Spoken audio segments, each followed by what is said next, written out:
ဖေကငါ့ကိုဒီလောက်တန်မိုးထားရတာနဲ့ तू က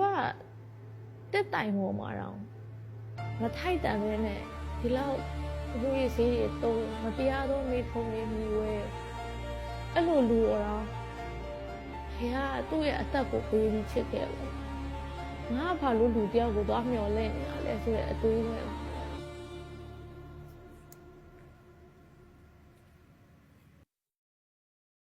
ငယ်တော့ဘလို့ကြီးပြင်းလာလဲဆိုတော့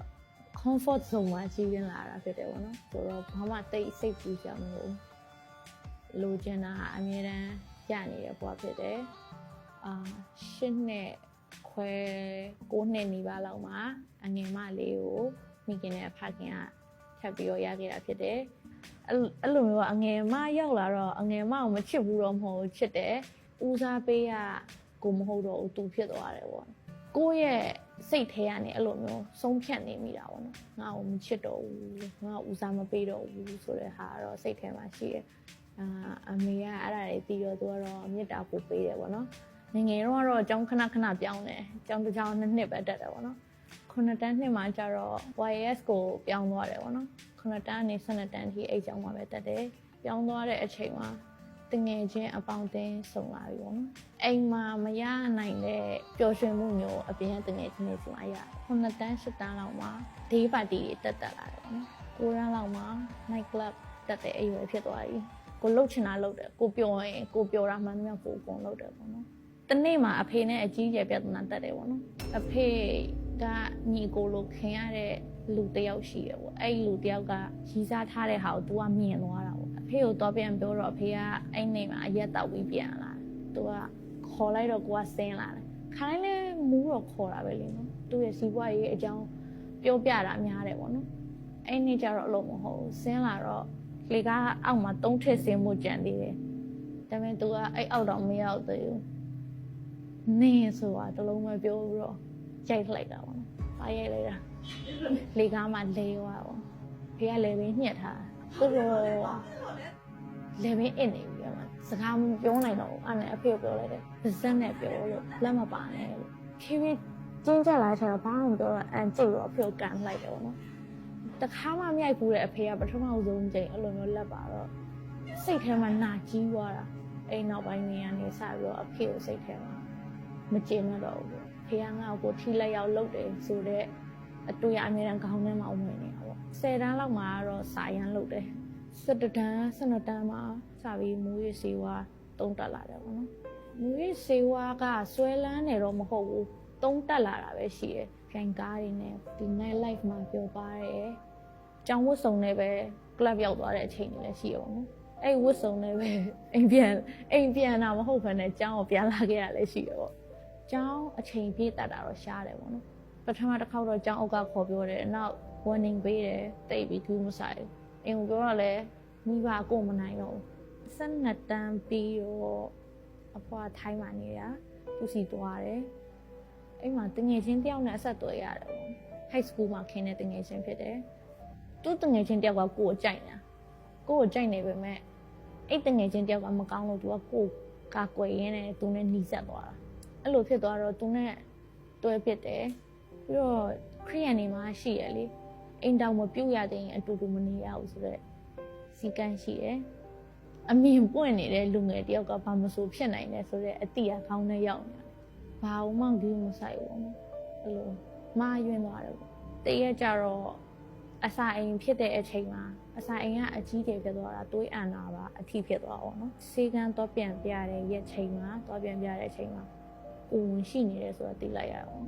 အမေကလည်းစီကန်းလိုက်တာဖြစ်တယ်သူ loss ဖြစ်သွားတော့သူအရင်ယုံကြည်ထားတဲ့သူသမီးကဒါမျိုးကိစ္စမှာမကြရှုံးလို့ထင်တဲ့သမီးကအဲ့လိုဖြစ်သွားတော့သူလည်းစိတ်မကောင်းအဲ့ဒီတုန်းကတွဲခဲ့တဲ့တယောက်ကိုမေးတော့ပေါ့နော်ဘယ်လိုလုပ်ကြမလဲဆိုတော့ तू ဖြစ်ချင်တဲ့ဆန္ဒကို तू ပြောတယ်ပေါ့ तू ဖြစ်ချင်တဲ့ဆန္ဒ तू ကြောင်းမပြီးသေးဘူး तू ကြောင်းဆက်တက်ချင်တယ်သူ့ဘက်ကိုကြည့်ပါပေါ့အဲ့လိုပြောခဲ့တယ်ဟုတ်ဘူးနေမေကိုပြောလိုက်ငါတို့ဒါမျိုးဖြစ်သွားပြီသူမိဘအောင်မပြောရတဲ့အတွက်ကြောင့်သူ့ကိုသူရင်ပြောတယ်သူ့ကိုပြောပြီးတော့သူ့ဦးလေးကိုပြောတယ်သူ့ဦးလေးကိုပြောသူ့တမိသားစုလုံးကနိုးလို့ဖြစ်နေအဖေကဒီကလေးကိုဖျက်ချလိုက်ပါဆိုတော့ပဲပြောတယ်ပေါ့ နောက်ပိုင်းမှာအဲ့လိုသူ့မိဘတွေတည်သွားတာဖြစ်တဲ့အတွက်ကြောင့်သူ့မိဘတွေကသူ့အဝေးပို့လိုက်တယ်ဖုံးကြီးပေးဝက်လိုက်တယ်ပေါ့ဒီဘက်ကနေကိုယ့်ဘက်ကနေလည်းကိုမိဘတွေကပြန်လိုက်တယ်တရားဥပဒေတွေကနေစကားပြောမဲ့တွေပါတယ်ဖြစ်တော့နောက်ဆုံးကြတော့ engage လုပ်ဖြစ်သွားတယ်ပြီးတော့ wedding လုပ်ဖို့အထိအကုန်လုံးစီစဉ်တယ်အနီးကပ်တော့မှာအားလုံး date တွေလည်းပါတယ်ထွက်ပြီးသွားပြီအနီးကပ်မှာသူတို့ဘက်ကနေဖြတ်သွားတယ်အဲ့ဒီအချိန်မှာကိုမှအားကိုရဖះတပါးပဲရှိရဆိုအတိဝင်လာပေါ့ဖះနဲ့သွားတယ်အဲ့ချိန်မှာနေ့တိုင်းဖះနဲ့ဒူးထောက်ပြီးတော့မြေရင်နဲ့မြောက်ခွန်းနဲ့ဖះကိုဆွတ်တောင်းတယ်ပေါ့နော်အစပိုင်းမှာတော့လိုချင်တယ်ကလေးကိုအဖေမရှိဘဲနဲ့မမွေးလာစီစီအောင်ကိုတယောက်ထဲရက်တည်ရမှာဖြစ်တဲ့တော့ကြောင့်ခက်ခဲတယ်လေအမေကတော့ဘေးမှာရှိတယ်ညီမလေးလည်းရှိတယ်ကိုချင်းညီရဲ့စာသားတကြောင်ရှိရပါတော့ဘုရားတာမကင်ရင်သေးတာကြပြီဆိုတဲ့စကားလေးပေါ့နော်အဲ့စာသားကတကယ်ပဲအသက်ဖြစ်လာတယ်ပေါ့နော်တကယ်ဘုရားမကင်ရင်တော့သေသွားမှာပေါ့ဒါပေမဲ့အခုဘုရားမစနေလို့ပဲကလေးကလည်း3နှစ်ကျော်သွားပြီကိုရန်ကလည်း stand လုပ်နိုင်သွားတယ်ပေါ့နော်သူတို့ကိုလည်းစိတ်ထဲမှာဘာမှမရှိတော့ဘူးလို့မျိုး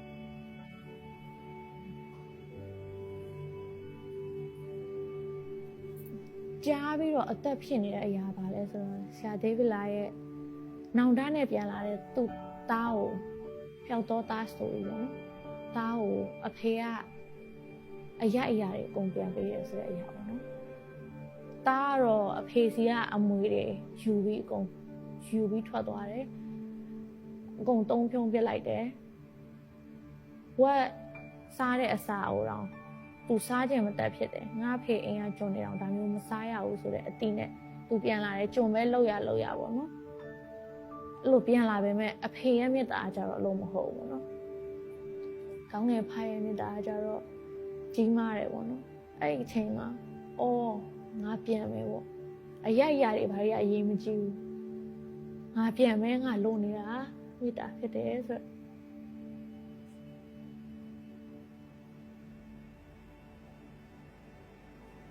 ဖျားစီပြန်လဲတဲ့အချိန်မှာ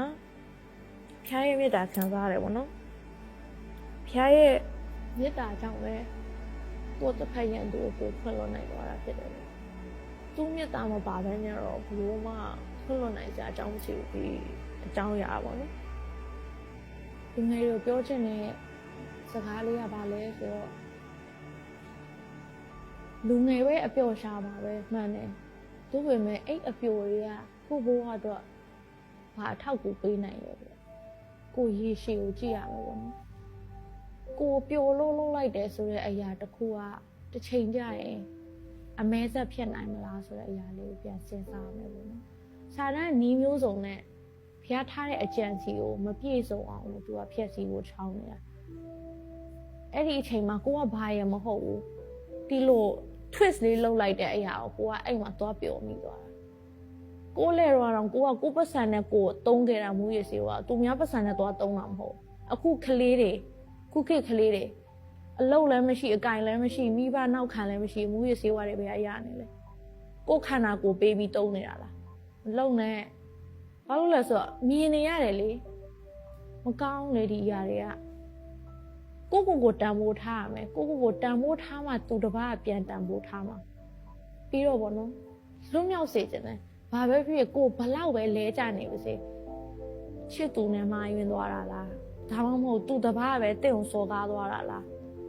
ဘာပဲဖြစ်ဖျားစီပြန်လာပါဖျားစီပြန်လာတဲ့အခါမှာဖျားမစွန့်ပြစ်သွားဘူးသူကနှွေးထွေးတာနဲ့သူ့ရဲ့မေတ္တာတွေနဲ့ကြိုးဆိုနေတာပေါ့နော်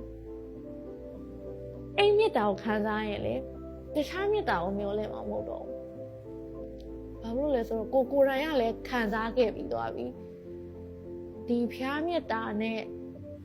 လောကချစ်ပါတယ်ဆိုတော့ကိုယ့်ကိုအချစ်ဆုံးလို့ပြောတယ်ဆိုတော့လူကအဲ့မေတ္တာနဲ့ဖျားမေတ္တာနဲ့ရှင်ရှင်းလို့မရဘူးဖျားမေတ္တာအေးချမ်းတယ်သူ့မေတ္တာထဲမှာကိုအေးချမ်းတယ်သူ့မေတ္တာထဲမှာကိုလုံခြုံတယ်ဘာပဲဖြစ်ဖြစ်ကိုမှားသွားရင်တော့ဖျားစီပြန်လာပါရှိပါလိမ့်မယ်ချစ်သူနဲ့မှားရင်သားတော့မကောင်းဘယ်လိုပဲမှားရင်းနေပါစေဘိုက်ကြီးသွားတာလားကိုဝင်ရှိသွားတာလားမဖြတ်ချပါနဲ့ဘာလို့လဲဆိုတော့ ဒီကလေးကိုတာဝန်ယူဖို့